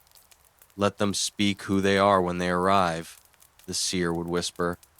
Herbs were often laid directly on the body. Yarrow, at the heart, to bind love and release pain. Mugwort, at the feet, to guide the soul's first steps. Thyme, at the hands, to soothe the grasp of life. Birch leaves, sometimes placed under the head, symbolic of new beginnings and rebirth. These were not medical applications, they were rites. Every placement had meaning. The dying were treated not as fading bodies, but as travelers departing with care. The process began even before the final breath. In some households, as death approached, the healer would wash the body with water steeped in valerian root and meadowsweet. This calmed the skin, relaxed the muscles, and perfumed the flesh. But more than that, it was anointing, a final honoring of the vessel that had carried a life. Candles or oil lamps were lit with wicks soaked in lavender or pine resin. Their soft flicker meant to light the way. In some regions, rowan branches were placed across the door to keep malevolent spirits from interfering with the passage. Not all rituals were somber. Some involved singing soft, rhythmic songs known only to the family or the healer. Some were lullabies, others laments. In all cases, they were for the soul, not the mourners. It was believed that song braided with scent created a path, something the soul could follow through the fog of transition.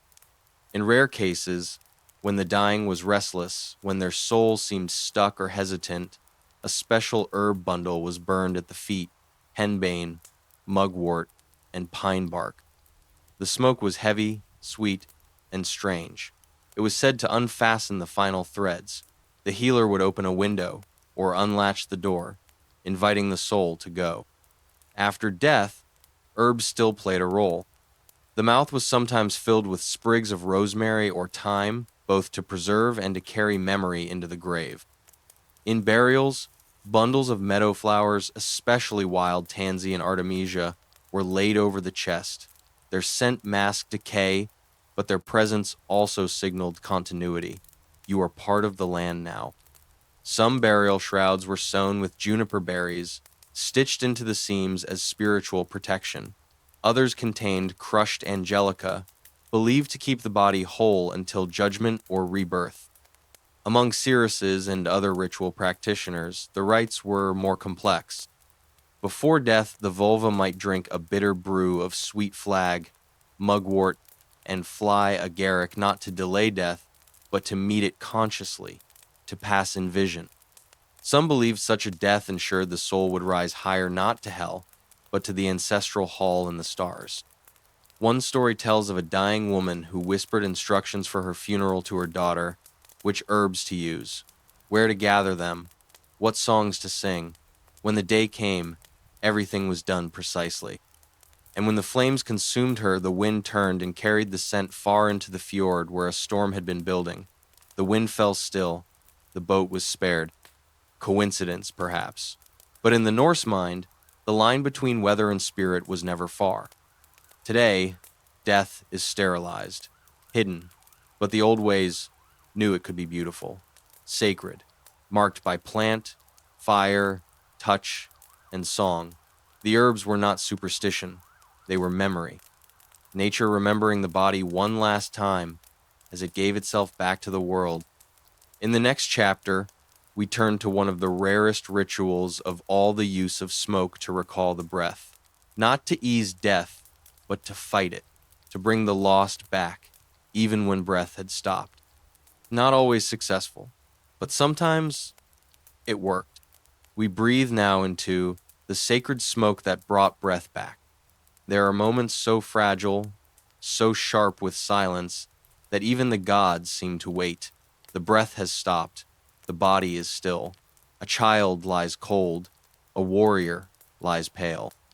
And yet the soul hovers. Not gone, not yet. In these moments, when all seems lost, there was one last rite, one final act, one thread left to pull: smoke. Not ordinary smoke, not fire for warmth or food. This was sacred, crafted, inhaled. called the smoke that brings the breath back. In the far reaches of Norse memory, in songs half forgotten and rites never written, there are stories of people returned from the brink, not by herbs and water, but by herbs and flame.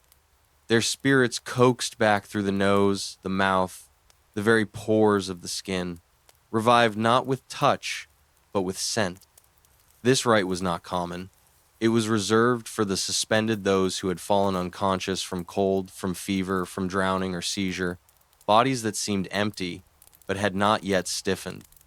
Breathless, yes, but not fully claimed. In such moments, the healer or seer would prepare the smoke.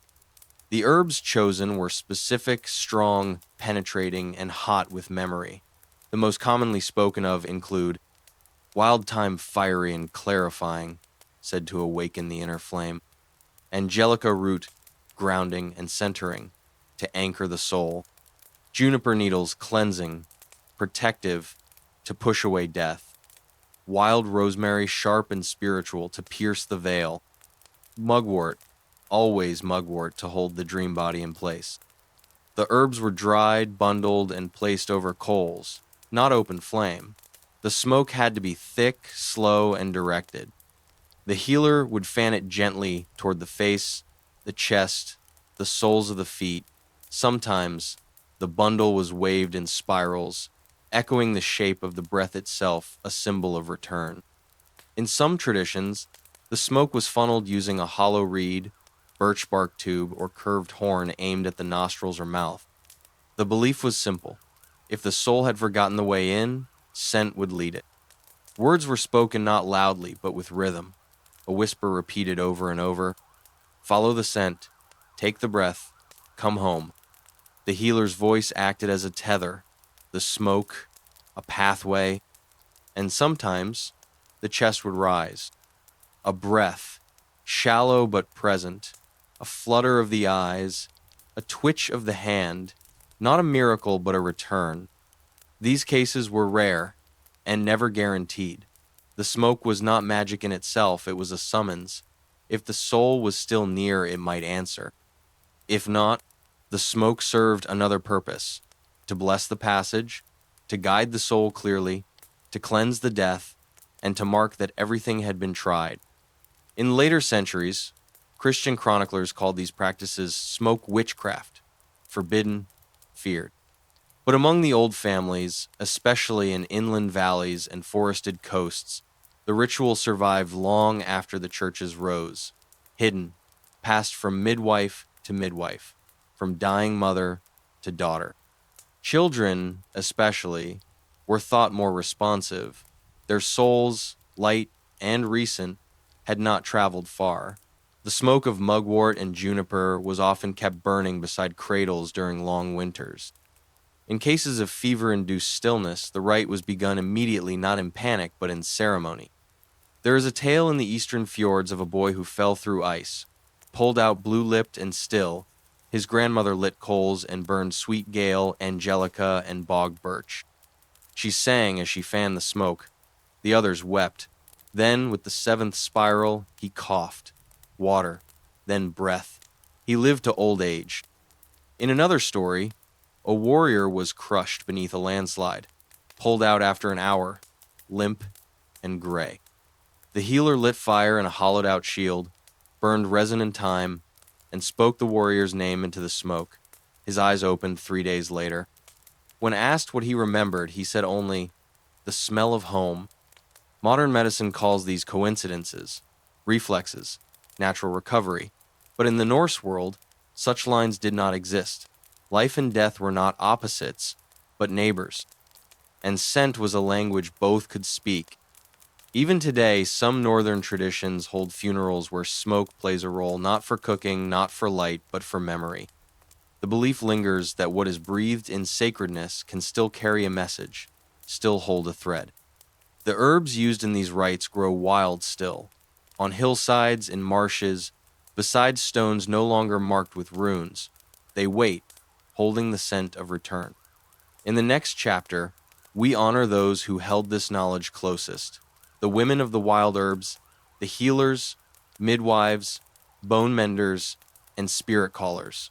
not witches, not wives, but keepers of breath and seed, whose hands shaped life and death in equal measure. We walk now into the memory of the women of the wild herbs. They did not wear crowns, they wore moss stained cloaks, amber beads, bundles of dried roots tied at the belt. Their names were spoken in low tones, not out of fear, but respect. They were midwives, wise women, herb keepers, bone menders, charm singers. They were known by many names, but to the people they were simply the women of the wild herbs. In the Viking Age, and long before it, these women were the silent architects of survival. They lived on the edges of villages, near rivers or groves, often alone or with apprentices. They kept no ledgers, no scrolls, no runes carved in stone. Their knowledge was bodily learned through dirt under the fingernails, the smell of bruised leaves, the way a child's fever shifted with the moon. They were not seeresses, though some had vision. They were not warriors, though they bore scars. They were the ones who tended the spaces in between sickness and health, between grief and peace, between breath and the silence that comes after. Every community had one, or wished they did. In times of illness, famine, childbirth, or death, these women were called, not summoned like servants, but invited like ancestors. Their arrival brought stillness, then direction. They always knew what to do. Their knowledge began young. A girl might show early signs, dreams that repeated, hands that calmed animals, a strange attentiveness to plants. She would be noticed, then tested, brought along on herb walks, given a knife and told to harvest by moonlight. Not every girl made it. Some turned back, but those who stayed learned the old ways, passed mouth to ear through centuries. Their gardens were not organized. They were wild, nettles beside feverfew, Angelica among stones, mugwort always near the doorway. They planted not in rows, but in circles honoring the cycle of seasons, the spiral of life and death. Their hands carried the scent of thyme, pine, sap, and smoked root. They harvested by rule, never when angry, never more than needed, always with thanks, and never from a grove that said no. They watched birds to know when to gather seeds. They listened to frogs before picking marsh herbs. They tasted rain to decide if the plants were speaking clearly. These were not superstitions, they were relationships. The plants spoke, and these women knew how to listen. Their uses of herbs were not only physical, feverfew for headaches, yarrow for wounds, juniper to cleanse, yes, but also symbolic. Mugwort to call the soul home, birch to bless new life, rowan to protect the threshold. They laid herbs on the dying and whispered their names. They rubbed tinctures into the bellies of women in labor, not just to ease pain, but to tell the baby it was safe to come. They strung dried garlic at doorways, not for flavor, but to ward off wandering spirits. When warriors returned from battle, it was these women who treated the unseen wounds, not just cuts, but the silences, the stares. They smoked bundles of sage and wild rosemary around them, chanting quietly, brushing the smoke like a net, catching what the warrior could not say. And when nothing helped, when death came, despite everything, they prepared the body, washed it in herb-steeped water, braided hair with sprigs of thyme, sang into the silence. They did not flinch from the dead. They walked with them to the edge. Society needed them, yet often mistrusted them. Their solitude, their knowledge, their refusal to kneel before lords or priests. Some called them witches, some called them godless. But when illness came, when crops failed, when labor went wrong, they were sought. In some tales, kings sent for them in secret. In others, they vanished before they could be burned. But always, their story remained in lullabies, in bone tools found in graves, in the scent of herbs in old longhouses still clinging to beams. After Christianization, many of their practices were outlawed. Herbcraft became sin. The sacred plants were demonized. Rituals were rebranded as superstition, but the women endured. They passed their knowledge quietly, under new names, hidden in gardens behind churches, encoded in prayers that rhymed like songs. Even now, echoes remain. In the Scandinavian countryside, you may find an old woman tending a garden where the plants grow in circles, where bundles hang from the rafters, where jars hold more than spice. Her hands will be brown with soil, her voice soft, her knowledge deep. She may not call herself a healer, but she remembers, because the line of the wild herb women was never broken. Bent, yes. Hidden, yes, but not lost. In the next chapter, we confront what tried to erase them: Christianization and the forgetting, the turning of sacred plants into forbidden ones, the burning of herb women as witches, the loss of language, lore, and memory, and the few who kept it alive. We descend into the fire and silence of Christianity, forgetting, and the lost recipes. There was a time when the forest was the temple, when healing came not from books, but from bark, root, and chant, when every plant had a spirit, and every illness had a lesson. But that time, in the north, began to end when the stone crosses rose and the priests arrived. They came with new gods, new laws, new fires, and with them came a forgetting slow, deliberate, and devastating, a silencing not only of women and songs, but of plants. Herbal knowledge, once sacred and central, was branded dangerous, heretical, and unclean. The conversion of the Norse world to Christianity was not a single moment, but a process that spread over generations. It began with kings like Olaf Tryggvason of Norway, who converted at sword point and demanded the same of their people. Longhouses burned, groves were cut down, sacred springs were renamed. Pagan gods were made demons, and the people were told, forget. But knowledge tied to survival does not vanish so easily. The healing plants, mugwort, yarrow, angelica, feverfew, were still needed. People still bled, still gave birth, still died. So the plants remained, but their meanings changed. Where once mugwort had been called dreamgrass, it became witchweed. Where juniper smoke had guided souls, it became devil's incense. Fly agaric, once a door to vision, was declared poison of the devil. Even the sacred birch, symbol of renewal, was stripped of meaning, left as a tree, nothing more. And the women who had tended them, they became suspect. The same herb women once called to heal kings were now accused of consorting with dark forces. Their chants were labeled spells. Their smokes were curses. Their knowledge, witchcraft. And so they were hunted. The witch trials that gripped Europe in the later medieval period reached the north in waves smaller, later, but no less cruel. Women often older, often herbalists, were accused of causing storms, poisoning livestock, stealing breath. Few could read or write. Fewer still could defend themselves. And the books, the recipes, the rituals, the codes of preparation, they were never written to begin with. Norse herb lore lived in memory, in gesture, in spoken word.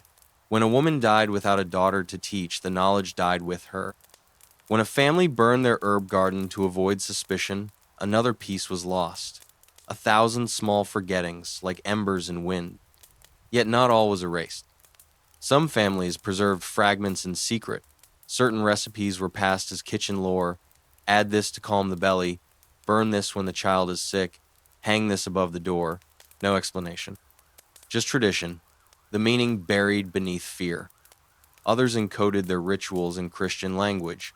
Pray to St. John while gathering St. John's wort, a plant older than the saints.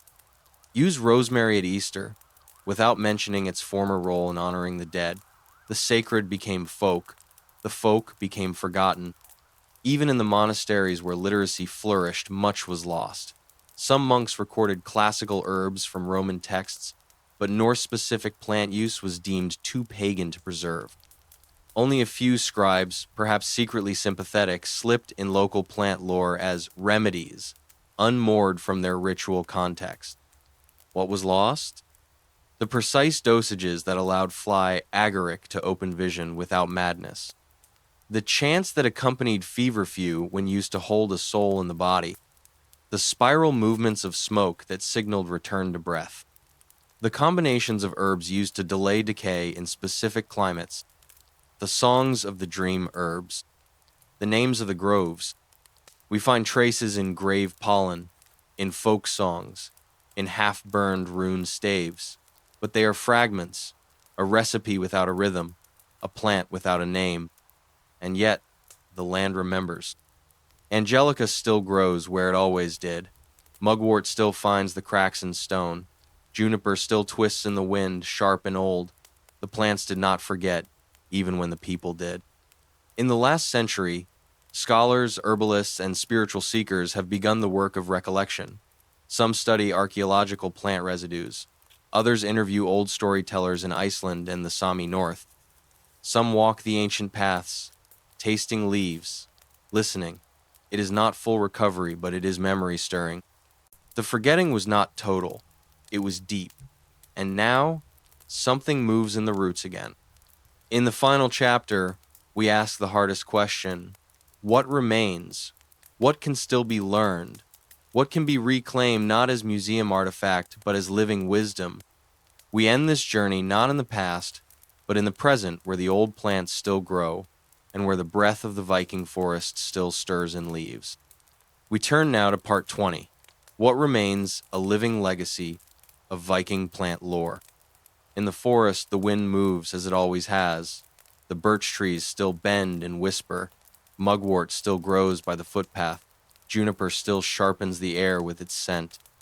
The rituals have faded, the songs are forgotten, and the healers' names are worn away by time, but the plants remain, patient, waiting. So too does something else. Beneath the silence of centuries, beneath the forgetting wrought by fire, law, and conversion, the memory of Viking plant lore still breathes. Not whole, not clear, but alive. This is not fantasy. It is fact seen in pollen buried in graves, in dried bundles found alongside weapons, in the residues etched into bone and cloth. The Norse used plants not just for healing, but for communion, ritual, and resistance to death. And though the language has changed, the practice has never truly died. Today, across Scandinavia, Iceland, the British Isles, and even deep forests of Siberia and the Sami lands, fragments of that ancient herbal knowledge survive. They live in gardens passed through families. In folk, remedies once dismissed but now confirmed by modern science. In the shapes of ceremonies no longer called pagan but still performed. What remains? We know that Yarrow, used to stanch battlefield wounds, contains alkaloids that reduce bleeding. That Angelica, revered as a spirit protector, is also antimicrobial and strengthens immunity. That marsh cinquefoil, used for the healing sleep, contains compounds that ease inflammation and calm the nerves. We know that fly agaric, feared and mocked, holds powerful psychoactive agents, and that shamans and berserkers alike may have wielded it with care. That henbane, called poison, can reduce pain, open vision, or silence breath depending on the dose. We know that smoke can revive breath in extreme cases, that dream herbs like mugwort affect brainwave activity, and that plants once wrapped with the dead truly do delay decay. Modern lab tests affirm what the old women knew by touch and time. But beyond the chemistry lies something deeper. What remains is not just knowledge, but relationship. The Norse did not view plants as tools. They were beings, spirits of the land with whom humans made alliances. You did not take without offering. You did not harvest without permission. Each plant had a time, a place, and a song. It was not a commodity, it was a companion. What remains is that understanding that healing is not extraction, but communion. And slowly, that understanding is returning. Today, herbalists across the north walk the old paths again. They read sagas not as myth, but as map. They plant feverfew near their homes. They burn juniper before sleep. They listen to the forest. And some say the forest answers not in words, but in presence. A sudden stillness, a bird's call, the scent of pine at the right moment. Others reconstruct the dream pillows of the seers, the smoke bundles of the wild women, the teas, that steady breath. They test them not only in lab or clinic, but in ceremony. And they find that something stirs, something remembers. In Iceland, midsummer herb gathering still exists. In Sweden and Norway, folk medicine is being recorded from elders. In Sami communities, plant knowledge is held close, guarded, honored. It is not lost. It was never fully lost, because the plants did not forget. In quiet places, sacred groves not marked on maps, birch trees still lean as if listening, mugwort still rises in spirals, and the old herbs still grow in circles, as if remembering hands once planted them that way. The Viking world is gone, the longships are sunken, the chants are scattered, but beneath it all, in root and leaf, the legacy endures, a living system, a memory in green. The next time you walk through the woods and the air sharpens with juniper, or a feathered leaf brushes your ankle, pause. Listen. You stand in a world the Norse knew intimately, a world where death could be delayed, pain eased, fate touched, and dreams stirred by the breath of a plant.